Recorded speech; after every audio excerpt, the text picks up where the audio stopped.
Hello everyone.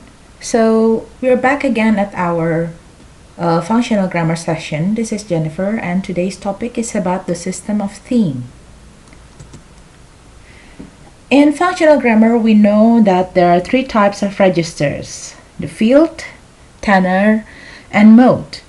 We have discussed about field, which is realized through transitivity and clause complex systems, and we also have talked about tenor in mood analysis. Now, the system of theme belongs to the third category of register, which is the mode. Or, in other words, it is how a message is delivered to us. In this one, we are going to talk about the meta function of textual meaning with the lexicogrammar of theme, which seen the clause as a message. When you hear about the word theme, I bet one of the first things that popped up in your mind is the main topic of a story. In functional grammar, this concept is quite similar, but perhaps it happens in a smaller scale because we don't deal with the whole text, we deal with clauses. So the theme in the clause is basically the topic of the clause. In the system of theme, we have two different elements, the theme and the rheme. Like I mentioned before, theme is the topic of a clause. So basically, it is the element that comes first in the text. And it is also the element that represents what I'm talking about. So for example, if I say, Sarah is thirsty, the theme of the clause is Sarah, because Sarah comes first in the text. And it also means that I'm going to talk about Sarah. Sarah is the thing or is the person that I want to talk about. And it usually, when it comes in the middle of a text, theme relates to the previous clauses in the text.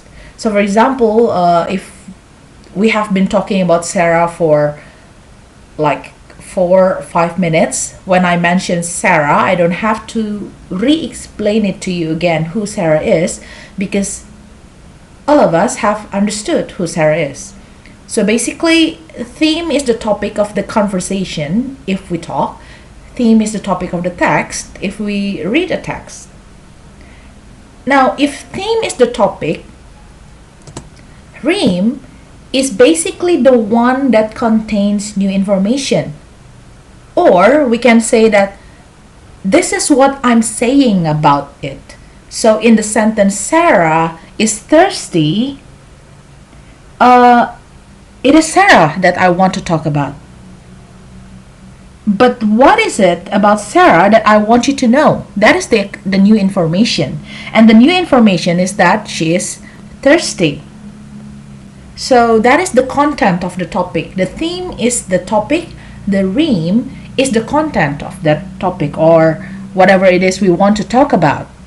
So, for example, if you want to gossip with your friend, if you want to, let's say, ngagibah, you will mention somebody's name first. So that will be the topic of your gossip for that day. And then whatever information you have about that person is the rheme, because it is what you are saying about it.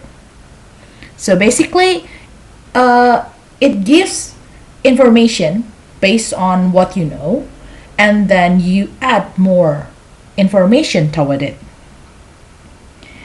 In functional grammar, we don't analyze rheme. So rheme is not really the important part of a clause in this system. So basically, what we are going to talk about for the rest of this recording is about theme and theme only. Now, theme. Of course, as you know, functional grammar is always like Okay, we're going to talk about this only, but apparently it is divided again into smaller categories. It is divided again, and then the smaller categories is divided again into a more minute categories. And yeah, I must say that it happens as well in the system.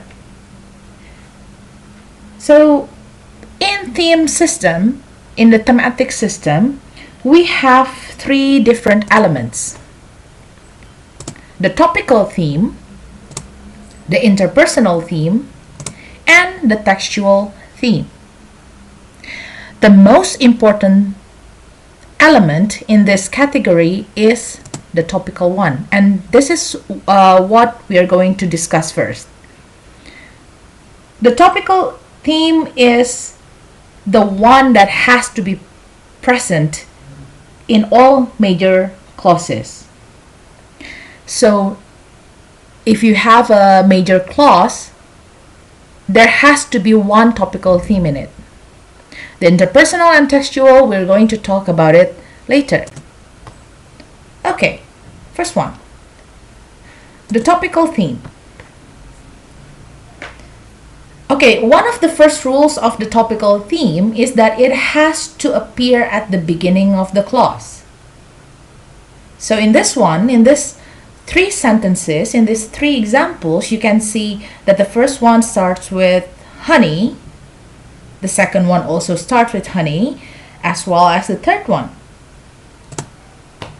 So the word honey in here actually has the qualification to become a theme or a topical theme. However, is it a theme? To decide whether it is a theme, to decide whether it is a topical theme or not, there is actually a second requirement. The second requirement being that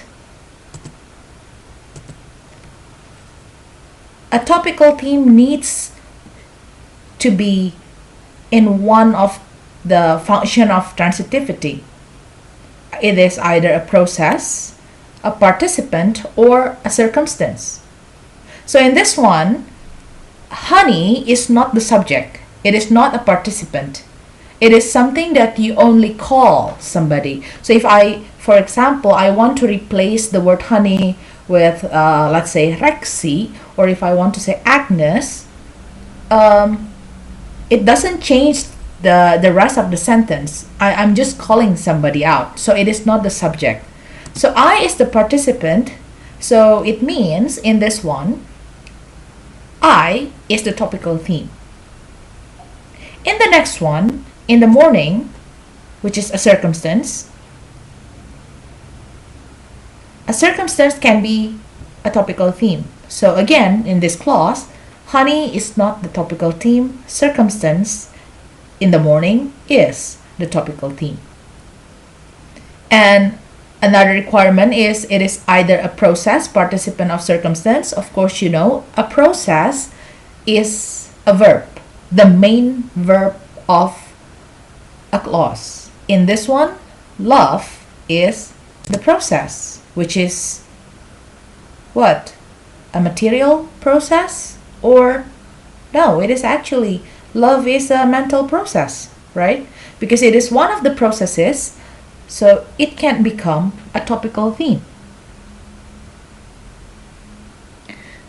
Okay, so again, the theme system, especially the topical theme, is easy. First, you need to locate which one in the clause is the topical theme. It is usually at the beginning of the sentence. It is usually at the beginning of the clause.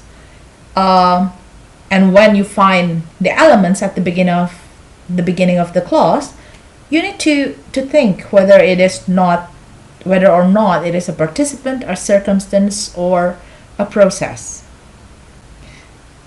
Okay, hopefully until this part it is not difficult to understand. Still talking about the topical theme. Okay, we have what we called as the unmarked and marked theme. Now, a clause that has the subject participant as its topical theme is what we call as the unmarked theme. This means that there is nothing special about the theme. You may ask, why is it not special? Well, basically it is because generally the basic sentence structure in the English language begins with the subject before the verb. So if you remember the declarative sentences, they always start with the subject plus the verb. So if you have a subject as the topical theme, well, it is a common thing. It is a usual thing. There is nothing special about it. So when the topical theme of the clause belongs to the circumstance, or let's say the verb, the process, we call it a marked theme. Why? Because it means that the speaker or the writer wants to emphasize on something that is not the subject. So let's see these three examples. I drink coffee in the morning. In the morning, I drink coffee. Coffee, I drink in the morning. If I ask you which one is the marked, which one is the unmarked, since you probably have guessed that I is the subject of the text and therefore it is the topical theme, you can say that it is the unmarked one because there's nothing special about it. This is basically a declarative sentence structure: subject, I, plus verb, drink. The second and the third one, however, they are the marked theme. Why? Because you are not focusing on who drinks the coffee, but you want to focus, in this case, in the time, in the setting of time. In the morning, I drink coffee, so perhaps in the afternoon, I don't drink coffee, or I drink something else, and then the third one, let's take a look. Coffee, I drink in the morning. Which one do you think is the topical theme? If you say I, then you're wrong. Coffee, even though it is not a subject, but it is part of the transitivity system that is participant. So coffee, participant, is the topical theme. Now the question is, this one, coffee, whether it is marked or unmarked. Remember that the requirement for a clause to be called having an unmarked theme is to have the subject as the topical theme. In this one, it is not the subject, it is the object. So therefore, this one is a marked theme. So yeah, basically that is what I can say about topical theme. So let's give you another example. At school, I have a lot of friends. At school, I have a lot of friends. They don't follow a typical sentence structure because usually you will say, I have a lot of friends at school. So the adverb of place is usually put at the end. And by reading the word, the sentence at school, I have a lot of friends, you will learn that the subject I is not the most important thing in the clause. In this one, at school, blah, blah, blah, the setting of place is the most important one. Why is it? I don't know. Perhaps this person wants to emphasize that, okay, I have a lot of friends at school, but outside of school, I have zero. Or, yeah, I don't know. It is basically not something that we can guess because it is only one sentence. We have to see the whole context to understand it. But at least we know that in that sentence, in that particular clause, subject is not the most important thing. Okay, let's move on to the predicative one or the cleft one. Sometimes in English language, we have what we call as the introductory it sentence. It is said that, or no, let's say, it is 9 o'clock in the morning that I woke up, for example. So a typical sentence structure will sound like this: I killed the mouse in the kitchen. But sometimes we have this kind of sentence. It is I who killed the mouse in the kitchen. It is the mouse that I killed in the kitchen. And it is in the kitchen that I killed the mouse. So when you meet this type of clauses, the topical theme will be the ones after the phrase it is. So you don't really analyze the it is. Just let it be, leave it be. What about introductory there? There is a book on the table. Let's discuss that in class. There is a book on the table. Which one is the topical theme? Okay, but basically if you meet an introductory it, you don't really have to analyze it. Just leave it blank and start your analysis. Start the topical theme from I, the mouse, and in the kitchen.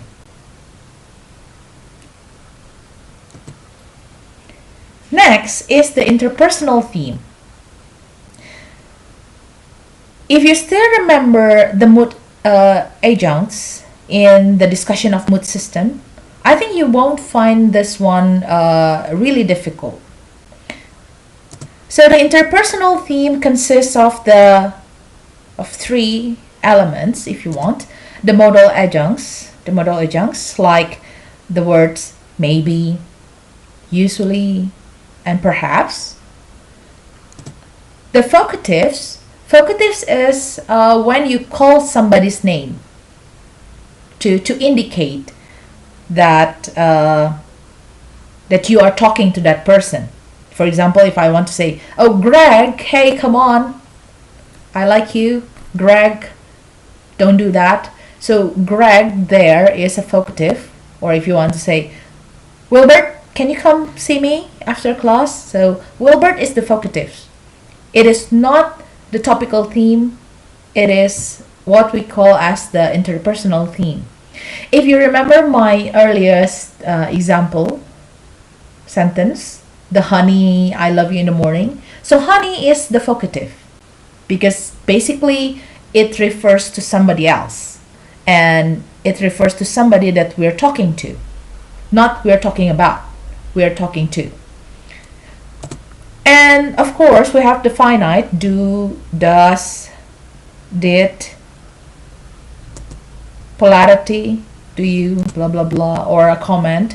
Comment adjuncts is the one where you say, let's say, sometimes you begin your sentence with the word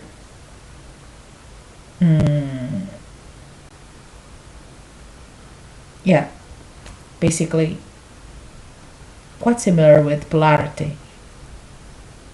I cannot really think of an example on top of my head right now. Okay, let's take a look at one example. She may be right. She may be right. Dia mungkin betul. Dia mungkin benar, sorry. Is basically the same as maybe she's right. Mungkin dia benar. In the first sentence, in the first clause, the word she is the topical theme. Therefore, may be right is not analyzed. It is the Rheme. But in here, maybe she's right. Maybe she's right. The word maybe is placed at the front of the topical theme. So it is considered an interpersonal theme. Now, the rule for this type of theme is quite simple. It has to come before the topical theme. If it comes after, then it is no longer considered an interpersonal theme anymore. It becomes a Rheme. So if in the sentence, Greg, I like you, so if the word Greg is put at the beginning of the sentence, Greg, I like you, it is considered the vocative, the interpersonal theme, because it comes before the topical theme I. But if I switch that word to the end of the sentence, I like you, Greg, the word Greg is no longer an interpersonal theme. It becomes a Rheme. So that is the first and the only rule about the interpersonal theme. It has to come before the topical theme. So basically, the topical theme is like the border, the perbatasan. Whatever comes after the topical theme, it doesn't count. It is Rheme. You don't analyze it anymore. Okay, so let's go to the third and the last element in the system, which is the textual theme.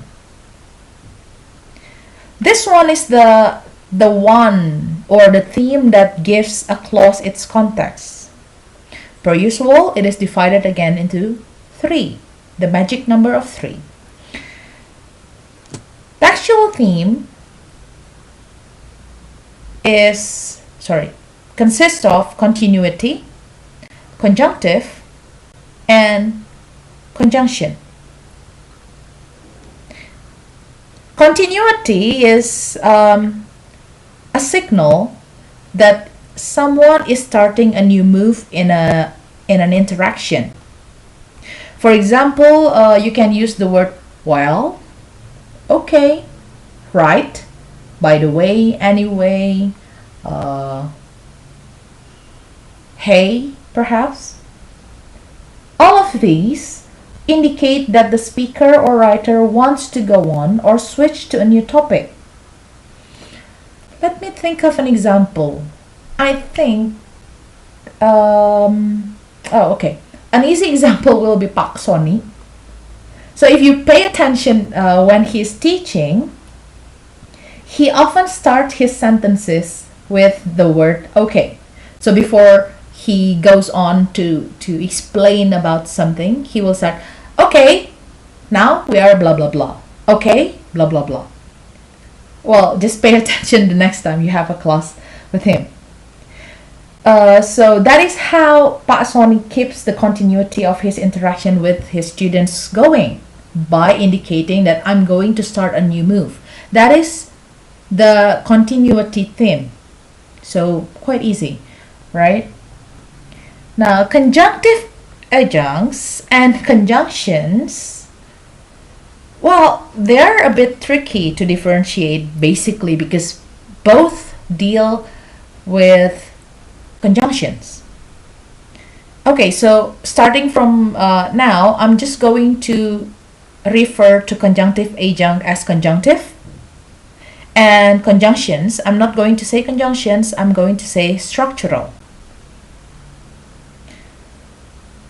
Yeah, in my opinion,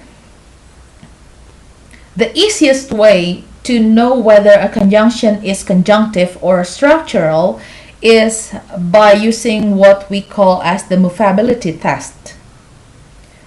A structural conjunction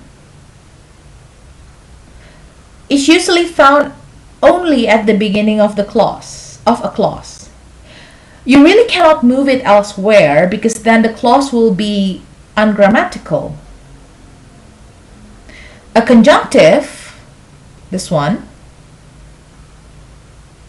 can be moved rather freely, of course within reason. You cannot just put them anywhere, but well, you can basically move them to some places and it will still maintain the grammatical sense of a clause. Now, let's see the example. The procedure was simple, but nevertheless was very effective. The word but, the conjunction but here, is practically glued to this part of the clause. You cannot say the procedure was simple, nevertheless was very effective, but, right? You cannot move the but to the end. Or you cannot say the procedure was but simple, nevertheless was very effective. It won't make sense at all. So it was the structural one because the word but is static. I think the other structural conjunctions are the fanboys. Fanboys, they are pretty static in position, so you cannot really move it. The fanboys, the word because, you cannot say the procedure was simple blah blah blah because. You cannot end a sentence with a because, right? But here you will see that there is another conjunction, nevertheless. The procedure was simple but was, nevertheless, very effective, still grammatical. The procedure was simple but was very effective, nevertheless. Again, it is very grammatical. What changes is only the part that you want to emphasize in the clause. What is it in this clause you want to emphasize? And then you just move the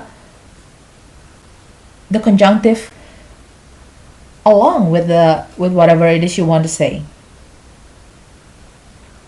Okay, quite easy, perhaps. But of course, if you have any questions or if you have any difficulties, feel free to ask me in class.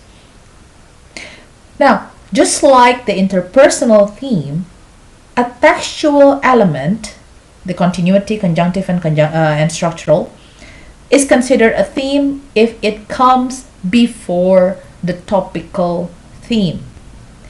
If it's not, then to Rheme it belongs. Let's see this.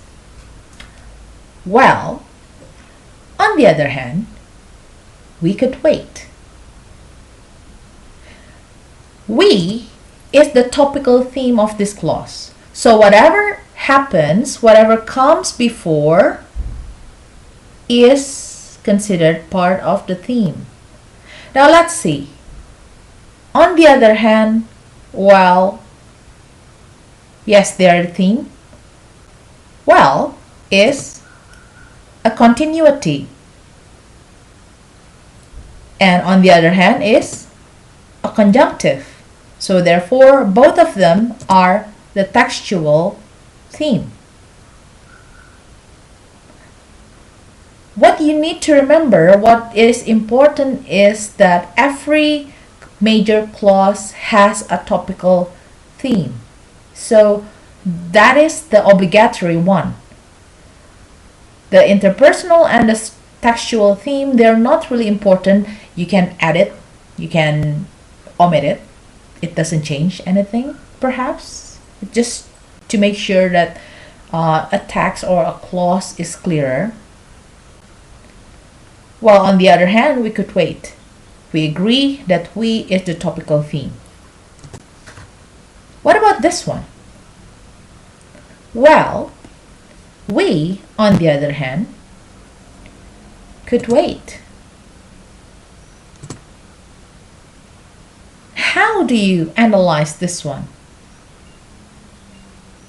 Is it while, the continuity, textual, we, the topical, and then on the other hand is back again, conjunctive, the textual, and then could wait is the Rheme. So, like I said, beware. Whatever appears after the topical theme is not a theme. They are considered a Rheme. We is the topical theme, while is the continuity and textual theme, and the rest of the sentence, on the other hand, could wait, is a Rheme. So this is, if your answer is this, you're right. The border is the topical theme. After that, we consider it a Rheme. Nothing else.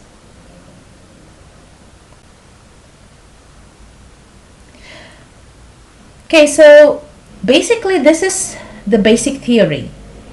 After this slide, I'm going to explain to you about how to analyze theme and Rheme when it comes in different types of sentences. Let's see. What happened when all the themes co-occur? Like I said before, the obligatory one is the topical one. But it doesn't mean that you will find only a topical theme in every sentence that you analyze. Sometimes everything comes together, like this one. Okay. Well, but alternatively, Mary surely isn't the best thing you. What is the topical theme of this one?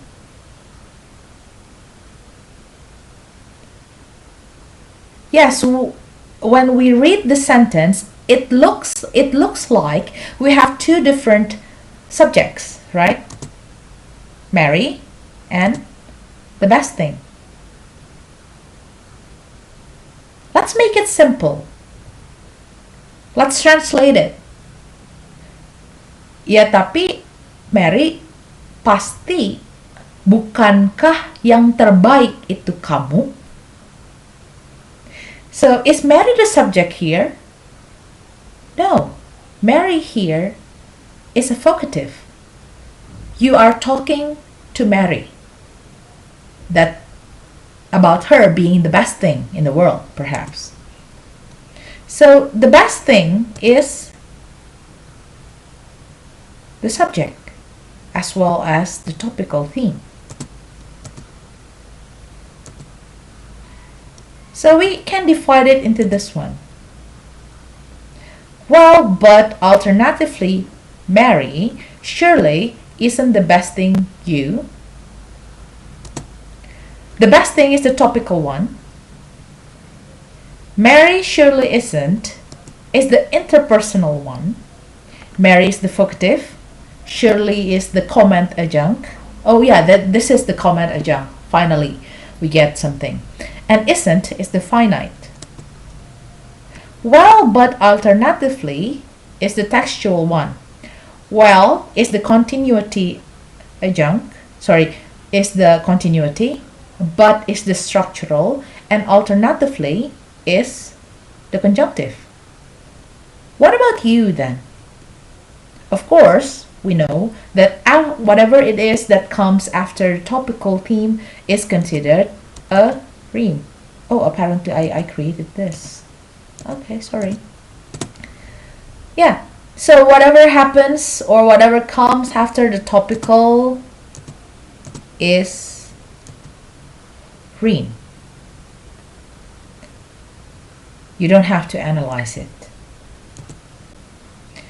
And it is not always, but this is the commonly happening structure that I always find. I mean, it is most common like this. So usually textual comes first, and then the interpersonal, and then the topical. But of course, it doesn't mean that the interpersonal cannot come before the textual. But usually, when you find a sentence, usually the textual is at the beginning, and then Before the topical, we have the interpersonal and then the topical. And of course, after that, you don't have to analyze it, just write it as Rheme, and that's all. Now, theme is directly connected with mood, and it is directly connected with transitivity and clause complex, but we've talked about that. Theme and mood. Why? Because we are going to talk about the differences in sentences. So we have the declarative, we have the interrogative, we have imperative and exclamative mood types, right? From the beginning until this part of the recording, we have talked about declarative sentences, so I'm not going to discuss that again. We're going to focus on the interrogative, imperative, and exclamative sentences and how you can decide which one is the topical theme, because that is the most important part. Okay, let's start with the WH interrogative. WH interrogative includes when, what time, where, who, which, yeah, those kind of things. What color do you like? Oh, I like red. The question is, what is the topical theme of this? Let's see. What color do you like? You can answer this by saying, I like blue. Blue here answers the question, what color? And blue, as you know, is a participant, right? Because it is a participant, so when you ask about a participant, it means that you're also a participant. And one of the rules of the topical theme is that it has to be one of the three things in transitivity. Either is it a participant, a circumstance, or a process. And because it comes at the beginning of the clause, we don't have to discuss that. And because it is a participant, so it means it is the topical theme. These are more example. At 7 o'clock, answer the circumstance of time. So that's why what time is the topical theme. What do you want? I want chombro. Chombro is a participant to explain what I want, so it means it is a topical theme. Who smokes? Dodo smokes. Because who here answer about the participant, again, it is a topical theme. Now, I'm going to ask you this question, and I want you to think about it for our next meeting. So out of the 4 sentences given here, which one has the unmarked theme, if any? Is there any one of the 4 here that has the unmarked theme? Well, let's discuss this on the meeting next time. Now, the polar interrogative, we learned about it earlier. Do you like miyabi? Do is a finite. So in here, do is not the topical theme. Okay? If it is a finite, it belongs to interpersonal theme. Finite belongs to interpersonal theme, but the WH interrogatives belong to the topical theme. Okay? So don't mix them up. Okay? Finite, do, does, did belong to the interpersonal theme. The topical is still you, the subject. Imperative. Kalimat perintah. Come here. Go there. Shut up. Sit down. Be quiet. Don't cheat. Close the door. There are 2 alternatives here, like you can see. Because some people say that when you give a command to, give a command to somebody, if you ask somebody to do something by using imperatives, there is a hidden you in the beginning, so you close the door. So that is why they consider close the door as the rheme. But I think it will make you confused, so I think let's just do this. Close the door. Close is the theme, the topical theme. Why? Again, close is a process. It is a material process. And one of the requirements to become a topical theme is you have to be either a participant or a process, or perhaps a circumstance. So why not make this a theme instead? It is a lot easier for you to remember. Do you have to really write the topical before the theme? Well, it is up to you, basically. I prefer to write it just so that nobody will get confused. But if you choose to write only the theme and rheme like this, instead of writing topical and then adding another line to say theme, it's fine, as long as there is no other theme in the sentence. Okay, so imperative, quite easy. The first word or the first verb is the topical theme. Now let me give you another example. What if I say don't close the door? Don't close the door. Another question that you need to think about and discuss in our meeting next Tuesday or Wednesday. Okay? Which one is the topical theme from the sentence don't close the door? Now exclamative. Exclamative. How beautiful you are today, William. Do we have a William? I don't think so. How nice of you to come here, Louisa. How beautiful you are today. This is like the standard sentence ever. It means that you're so beautiful today. You are so beautiful today. How beautiful. So beautiful here is a participant. It is an attribute, right? So that is why, because it is a participant as an attribute, you can put it as a topical theme. What a pretty girl she is. She is such a pretty girl. Again, such a pretty girl is an attribute, so you put it as a topical theme. She walked so slowly. So slowly is a circumstance, an adverb of manner, a circumstance of manner. Circumstance can be a topical theme, so just put it as a topical theme.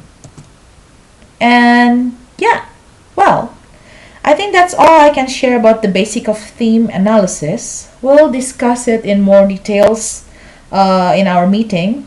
Thank you for watching, and yeah, stay safe. God bless you.